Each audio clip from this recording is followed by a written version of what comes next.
Hello my good students, welcome back to our War on the Sea Let's Play series as the mighty Imperial Japanese Navy. I hope you've all had a wonderful Christmas and New Year's period. Hope you all gorge yourself on the loveliest of foods and whatever you do during those periods, if you do celebrate it. Certainly a very useful, much needed time off I think for everyone. But unfortunately now it's time to get back onto the grind and get back to work and watch the series. So we're just going to do a quick recap. From the last episode we did sink supply ships from a convoy going directly to Guadalcanal. So we do still have their escorts about, which are 2 destroyers and an Atlanta-class cruiser, which we did tickle a little bit in a surface engagement. Otherwise, we do have this particular task force, the Tonne task force, going back perhaps to release the Makigumo and I believe the Tonne itself, because we can see actually some smoke off of Tonne here. If we have a quick look and bring up the UI, the damage, oh no, it's the Mogami here, this is the wrong one. The Mogami is absolutely fine. It is the Tonne here. We might be able to live with this damage. It looks worse on paper. Saying that 2 compartments are destroyed and flooded, but they are only general empty compartments. What they're doing, however, is reducing our speed by 9% and general efficiency by 2%. I think we can handle that. That's absolutely fine. That does mean we're having a little bit of damage saturation actually on our bows, which means there's less damage to do in that particular area. If you think about it like that, then it's actually a little bit of a boon. So you've got to stay on the positive side here. We are looking at the Yugamo here as well. I might release this one, depending on what command points we have left, but we are definitely going to release the Makigumo here because we have lost our forward magazine, which if we go to our weapons, that's destroyed our main gun turret on the front there completely. We haven't lost any torpedoes. I'm just going to double check we haven't lost any anywhere else here. No, I think we're doing good, which is brilliant stuff. Yeah, we're all good there. Excellent. So let's go to the strategic map and have a look at our situation there, I think.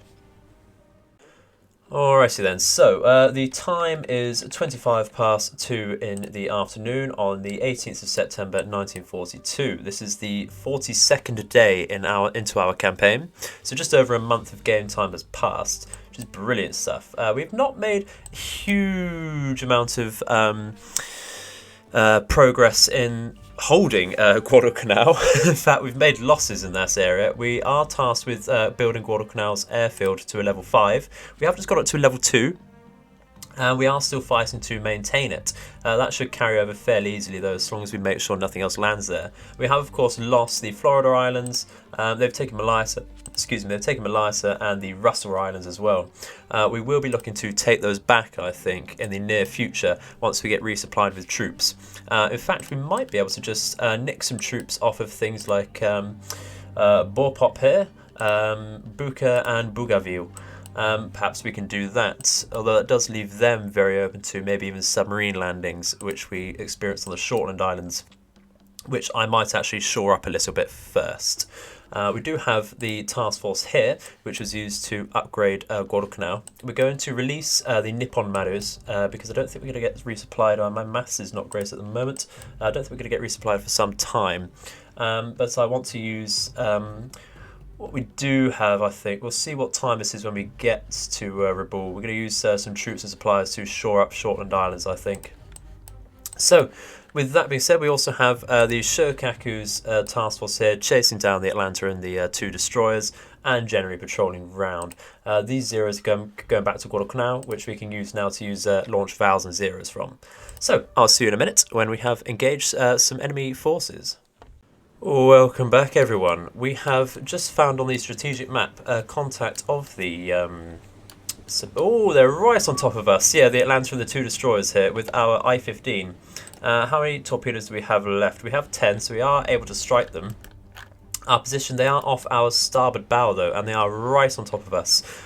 This may be a case actually of retreating because the distance, if we take a quick look, is 2.5 kilometers. That wouldn't be a problem if they weren't pointing bow in towards us. Because we're going to have to turn around and get a firing solution off from there. We don't actually have any rear firing torpedoes on our Japanese submarines. So what we're going to do, I think we're going to dive down. We're going to dive to 80 meters below sea level, keep our speed the same, and we're going to carry on forwards like this and try and turn around a little bit. See how that works. The sea state is fairly rough. What actually is it looking at? Sea state sticks, excellent stuff. That will mean that any floods we cause will be more likely to spread. The wind direction is bearing 167 degrees. And the speed is somewhat up. Not a problem there. So, with that, what are they doing? It looked like they were turning off there. Shall we have a look? So we've got the Summers here. We have a Marne here. Where are you going? Where are you going? We are going to identify the Atlanta. That is the target I would love to hit with these submarines today. So we're going to go to American light cruisers and select Atlanta here, like that. We are going to lose contact as we dive down. So we are going to keep an eye on that. It doesn't look like they've spotted us just yet. We are, I think, roughly... Let's take a look at this, shall we? Let's go to the Marne and go to its sensors and armour. So the passive sonar can go out to 25 kilometres, but the active sonar at the best conditions goes to 2 kilometres. So we are just outside of that, and with the rough sea state, it is going to be more difficult for them to spot us, which is brilliant stuff. So I think we're clear there. We are going to increase our speed, having known that. And yeah, we're going to carry on turning around. I'll see you in a second once we are looking in a better position, if that is at all what happens. Okay, ladies and gentlemen, you're joining me here, basically point blank range with the Atlanta. This could go very, very badly, but we're not going to get a better opportunity than this. We're going to fire 4 torpedoes at a 1 degree spread. If we have raised our periscope, we are reversing a little bit, so I'm actually going to turn off our engine. And we are going to look through our binoculars here. That rough sea state there, we're right on top of the Atlanta. Because of that, we do have a 96% chance to hit. And as a side note, some zeros we have scouting around off the Shokaku who have entered the area as well. So if we want to, we can get them to strafe a destroyer, which I think we're going to do. But first, we need to not waste the opportunity and fire off these torpedoes. Let's go. Kurai hasha! And of course, we're going to dive down as soon as those have fired off. And I'm going to tell the zeros to come in and strafe a destroyer as well. But yeah, let's actually watch this from the periscope. I think that'd be quite fun. We can see the streaks coming off its bows here. We are going to make this a little late, but should be okay. They haven't spotted us just yet. Oh, dud! Oh, that's not looking great. 2 hits. Oh no, that might not be enough. That is horrible. This is why you always fire 1 more than you need. I was going to fire 3. Oh no. No. So that must have destroyed its propeller and rudder. We do have a very nice fire there. We are going to lower our periscope. Actually, what we're going to do, how many torpedoes do we have in the chamber? 2. We're going to wait a second for it to calm down. We're going to fire 2. And I think with a 72-ish % solution, we should be okay here. Let's fire off again.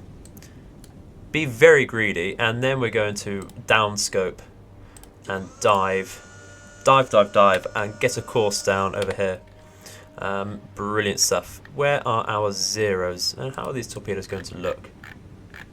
They might not be very good, actually. That is, I should have manually fired that. No, they are turning. They are turning. But how well? Because they're not going to get a second turn. That's the thing. Should have manually fired them. We were very close, so that's very likely the problem there. They're going to miss. You've got to try these things. You've got to try these things. You never know. But the Atlanta is completely dead in the water, so we're going to pause very quickly. We're going to form up these zeros. We're going to get a, I think a line. We're going to get a Vic formation on these. Tell them to attack a single destroyer. We're going to go for the Marne here, I think. Like that. 3, 4, there we go. Form up the Vic. Go for the Marne. Brilliant stuff. And these two can form up as well. and go like that. Excellent stuff. Makes things easier. Just need to make sure that our I-15 does retreat successfully now though. But look at that.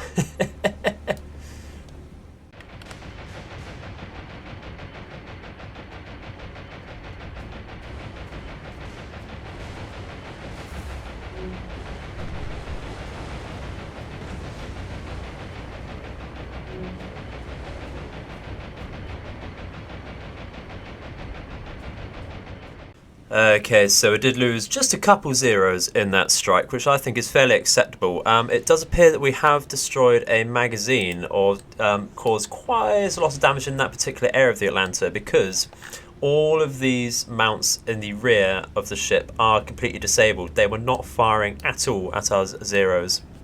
And as you remember, the point of an Atlanta is all of its main batteries are, of course, dual-purpose mounts as well, which count as flak. So they should easily be firing at our zeros, which meant that actually that was quite an easy strike on the destroyer there. I doubt this is going to go down, but we have asked for a retreat now, and it doesn't look like the destroyers have spotted the I-15, so it should be safe. If anything, the strike there, the strafing run from the zeros, has put them off for a bit and given us some distance in their evasive manoeuvres, which is brilliant stuff. We're going to just double check the distance between here and what I believe is the Summers there. So it's less than 1 kilometre there, but we are on silent mode. We have dived down to 80 metres below sea level, which is excellent stuff. And with the sea state being so rough, they should have a fairly difficult time. We are going at a fairly slow speed though. With that, I will see you back on the strategic map. Alrighty then, so we are actually going to retreat our I-15 there to rearm at the Shortland Islands, as is our I-17, which has absolutely no torpedoes available there. So what we're going to do is try and chase up with the Shokaku force, and once we can, we're going to launch, I think, a strike of vows onto that task force there. If we can, we do need to wait 0.6 hours for that though.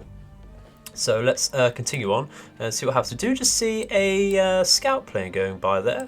What we're going to do is take this Jake and actually alter its course there, and hopefully it will pick that up there. What's the endurance there? That should just be enough to pick anything up.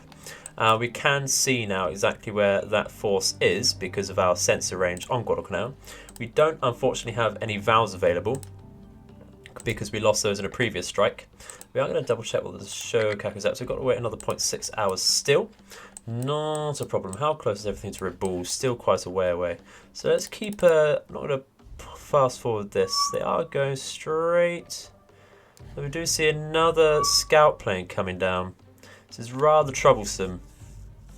What I might do is actually get new air up, get some zeros and get them on top of the Shokaku there, just to provide some cap over there while we can't launch any aircraft ourselves, because I've got a bad feeling those scout planes are from a carrier task force.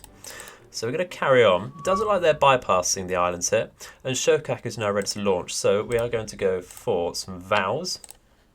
I know you love the vows. We're going to go with one 250 kilogram armor piercing bomb and two 60 kilogram HE bombs.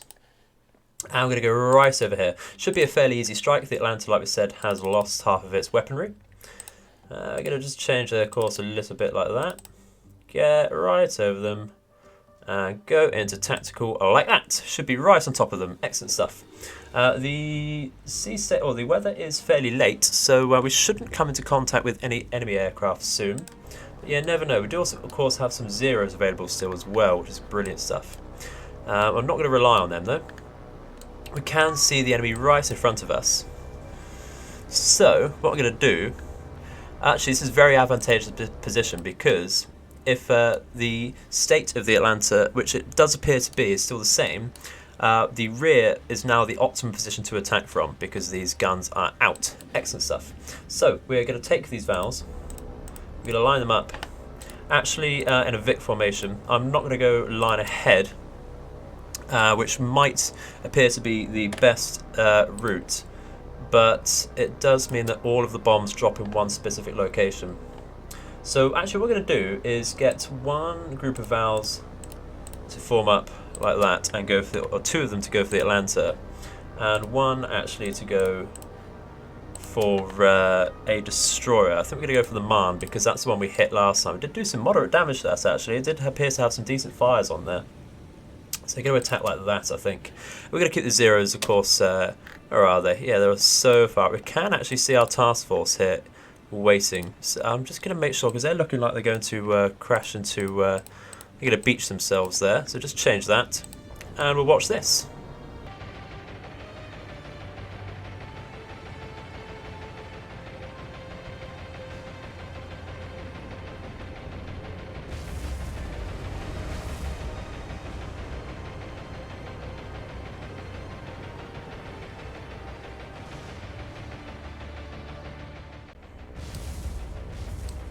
Oh, okay, that's a decent attack on the Marne there. We did get a few decent hits on that. It actually appears that I had a little bit of an oversight on this particular group. Forgot to tell them to attack the Atlanta. So they're spending far too long in the AA over here.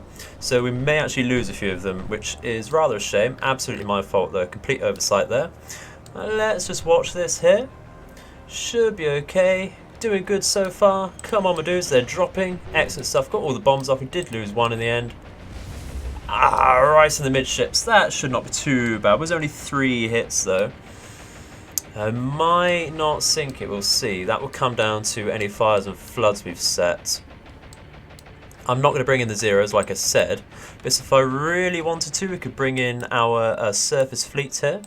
What exactly is the distance on it to there? It's going to be quite a while, isn't it?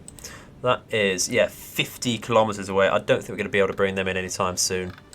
So what we're going to do is order a retreat again and see what happens there. So what is the situation? Atlanta's in critical condition. Maybe we could have waited for that to flood out. But it's absolutely useless now. We do have moderate damage to the Marne as well. So we're going to return to base. We might have some time to launch some more aircraft off of the Shokak here before they do return. No, I do need to wait 0.4 hours. Not a problem. Let's carry on. And guard Guadalcanal. I'll see you in a second. Okay, well this is interesting. We have come under a mysterious encounter with our Shokaku task force. It didn't come up saying it was the surface fleet we just found, so this is very likely going to be a submarine engagement. You know how much we love these things. So we're going to already perform evasive maneuvers with our ships. Because we do not want to risk anything here. We're going to make sure everything is retreating, just reversing a bit. Other than our destroyers. I'm going to keep a few of them standing still. And everything else can slowly go back a bit. Going to get the Naganami and the Hibiki to stand still completely to a halt. And the leading destroyer, the Fubiki, can reduce its speed and try and hunt down the submarine. We are of course going to keep an eye out for where they launch the torpedoes from. The sea state is rather rough though for us, so it's not going to be particularly easy. We do have some zeros up as well if we want to just try and strafe something, but they don't have any depth charges on them. That appears... No, I thought I saw some torpedoes off of our ports here. Where would they be? There they are, they're right off of the starboard there. Okay, so we're going to increase our speed with the Fubiki here. And get a turn off. Those shouldn't hit anything though, those torpedoes. We are retreating in good order. Should be okay. So I'm going to increase time compression there. Keep an eye on those torpedoes, and we are going to have to engage our torpedo beats a little bit here. But we have dodged them rather successfully, which is brilliant stuff. So we're going to keep on that particular course there. And how's it looking on the map? Ooh, we might have to double check with our Naganami and our Chikuma there a bit. What I'm going to do is increase our speed completely with our Naganami. That should be fine there. What we're going to do with the Chikuma though is increase its reversing speed and see what happens with that. I'm actually going to guess it to present a narrow face to those torpedoes as well. Should be okay there. Yeah, you can see them just there. Alright, I don't think that's going to be good enough, so what we're going to do is increase our speed just a little bit and turn more to starboard if possible. Just a small turn to starboard there. We might even be able to halt once we got in between this gap here. The Naganami can stop as well. Go down and help that sonar out. And the Fubuki is going to reduce its speed as well down to 9 kilometers. Or 9 knots rather, I don't know why I say kilometers. Knots on land. That should be good enough there, but so I'm going to make sure, I don't want to take a torpedo at all, of course, if we can help it, because we have taken no damage yet on this Chikuma. But that should be good enough there. Yeah, that's okay, that's okay. It's just going to tickle the paint job a little, if anything, but otherwise we're good. So, with everything out of the way, this can stop. This can stop. Brilliant stuff. So we're going to tell everything else to halt and reduce the noise we're making with our engines. Let's do that very quickly. And that should be it. Get the Shokaku down to 0 knots. Not on 1, on 0 please. It's very fiddly. Ibuki's absolutely stood still, brilliant. How are we looking over here with Fubuki then? Can we see it using our hacks here? Underwater hacks. Haven't had great luck recently spotting submarines, but the sea state is still rather rough. It's on sea state 6.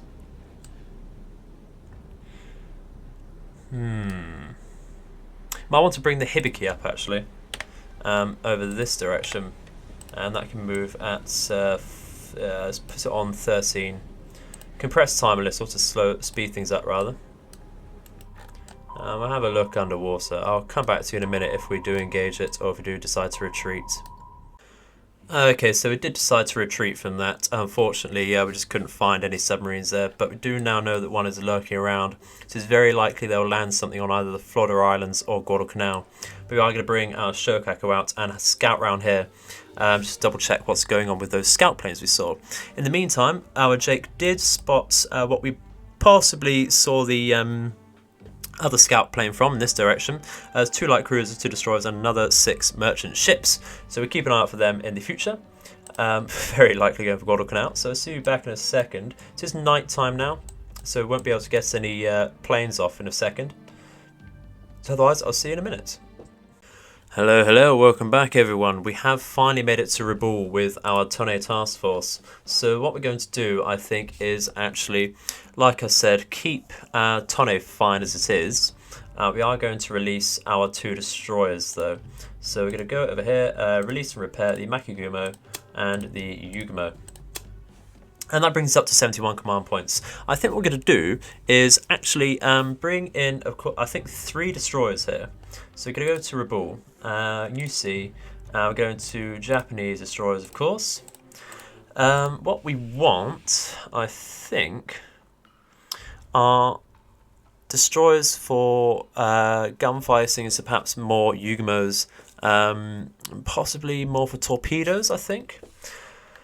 So we're going to get 1 Akizuki for air defense. We're going to get 2 Akatsukis as well, I think, for torpedo power. So we're going to get the Teruzuki, Kazuchi, and Inazuma, like that. And I think, how much is that going to cost? 24. Okay. It's very tempting to get a light cruiser of some sort as well, or even another heavy cruiser. We're going to look at perhaps, I've slated them before, but maybe a Furutaka or an Alba. It's very interesting. They do have a similar sort of gun power with 6 203mm guns, I believe it is. Yep. What is the actual difference between those two then? Firepower wise, the Alba does have some depth charges. Armor, I believe the Alba will be more armoured. Actually, no, it has, okay, less armour. 0 armour on the bridge and superstructure. Interesting, but it does have some passive sonar. But we have that in the form of the 3 destroyers here.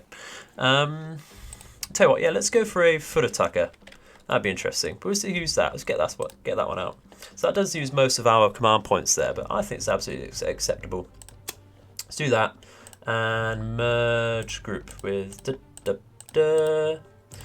that. And let's look at their formation here. So we want the, I think, what have we got? I think we want the Inazma leading, so we're going to swap there with the Tonne. So the Tonne is going to be over here, the Mogami is going to be in the centre, the number 3 foot attack will be out here. I think I actually want the foot attacker in the centre because the Mogami actually has more torpedoes to spare. So we'll swap position like that. The Teruzuki is going to be on the far rear port here, and the Kazuchi is going to be on the flank here. I think that's absolutely fine. So let's do that. All good. Brilliant stuff. Let's bring them back down to Guadalcanal.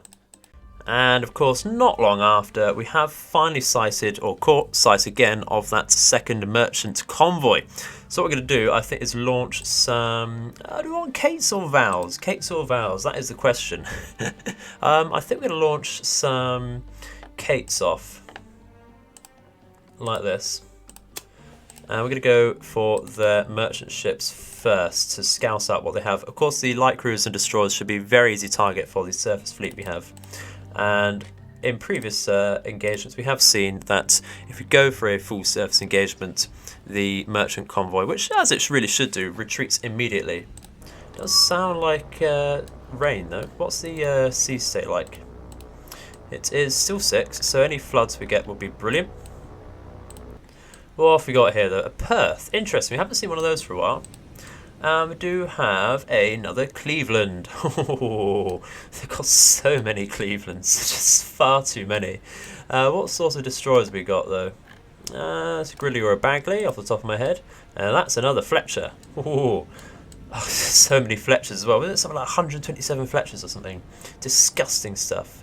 So we're going to go for their rear ships, as we always do. We're going to go for the number 8 and the number 7, I think. Going to identify them, just in case that helps. Don't know why I went past the Americans there. Brilliant stuff. Yep, come on. Great. Cool. So, where are our Kates? We're going to form up in the lovely, lovely box position. Which we all know and love now. This one is going to go for the number 8 over here. It's going to pull out. Hopefully the light reduces their visibility here, because it is rather dark. They're going to form up in a box as well, and they're also going to go for number 8. Pull out like this. Remember to give them a target. That is always very important. And of course to bring them down to torpedo drop level or altitude. The final one is going to form up in a box again. Come down to 40 meters above sea level. And they're going to come around like that, I think. Going to increase their speed to almost maximum speed there. That should be good enough. I will see you in a second once we're in range, as always. Which is roughly now. It's heavy flak fire on our flanking force here. So we are bringing them out just a little bit. We have controlled their speed a little more because they're to charge straight at the enemy ships otherwise. We are going to keep their speed like that for now. And I think we're actually going to tell them to attack from here. We're going to double check the distance over here. Looking good. We have some star shells up, which is interesting. Not necessarily needed, I think. Okay. We're going to tell this group to attack. We're going to reduce the speed, I think, of this group just to make sure they do get their torpedoes off. Like that. This group, I think, is looking good as well. We are going to tell them to attack now. So who is closer? This group is closer. They're under heavy, heavy fire there. Disgusting stuff. I'm hoping we do get to... No, we don't get to drop everything. Bastards!